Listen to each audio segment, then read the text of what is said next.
অপরূপ TV online. Chittagong ১০ আসন মনোনয়ন পেয়ে নেতাকর্মীরা বলেন, দেশনায়ক তারেক রহমানের ধন্যবাদ জানান। এ সময় বলেন চট্টগ্রাম ১০ আসনের কাণ্ডারি।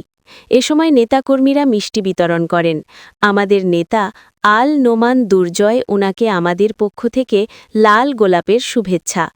এ সময় উপস্থিত ছিলেন ২৬ নং উত্তর হালিশহর থানা সাধারণ সম্পাদক পদপ্রার্থী আগামী দিনের মোহাম্মদ খুরশেদ আলম, মোহাম্মদ উইদুর রহমান তুষার, মোহাম্মদ ফিরোজ, মোহাম্মদ ইকরাম, মোহাম্মদ সবুজ, মোহাম্মদ ইমরান, মোহাম্মদ বিবেক, মোহাম্মদ জনি, মোহাম্মদ মাসুম, মোহাম্মদ দিদার, মোহাম্মদ লিটন।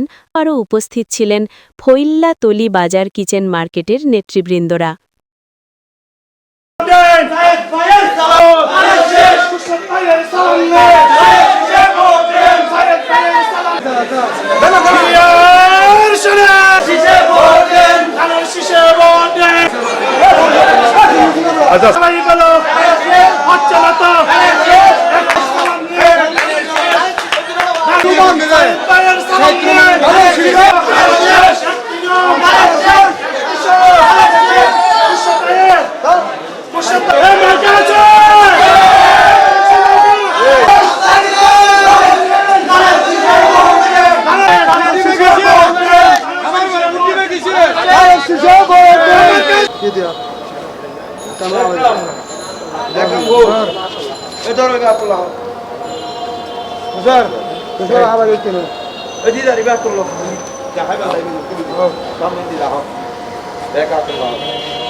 ব্যক্তিবাদী দল তারেক রহমান ভারপ্রাপ্ত চেয়ারম্যান, উনি সঠিক সিদ্ধান্ত দিচ্ছে। আজকে শাহিদ রহমান আজকে একটা অনেক কষ্ট করেছে। ওনার বাবা ছিল এখানে ১০ আসনে, সাবেক মন্ত্রী ছিলেন।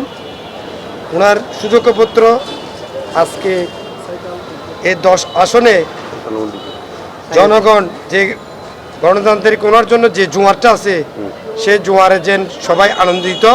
আজকে আমরা মিষ্টি বিতরণ করতেছি। আপনাকে ধন্যবাদ জানাই অপরূপ টিভিকে।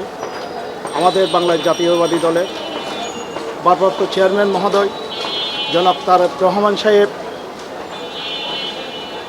চট্টগ্রাম ২ আসনের যে পরিবর্তন করে আমাদের সাবেক মন্ত্রী আব্দুল আল নোমানের সুযোগ্য সন্তান এবং সাইদ আল নোমান তুর্জবাইকে এই আসনের প্রার্থী ঘোষণা করার জন্য বাংলার জাতীয়বাদী দলের ভারপ্রাপ্ত চেয়ারম্যান তারেক রহমানকে আমরা অভিনন্দন এবং শুভেচ্ছা জানাই। এবং পাশাপাশি আমাদের দলের মহাসচিব মির্জা ফখরুল ইসলাম সাহিদকে ধন্যবাদ জানাই। চট্টগ্রাম ১০ আসনের মাটি সাইদ আল নোমানের ঘাঁটি।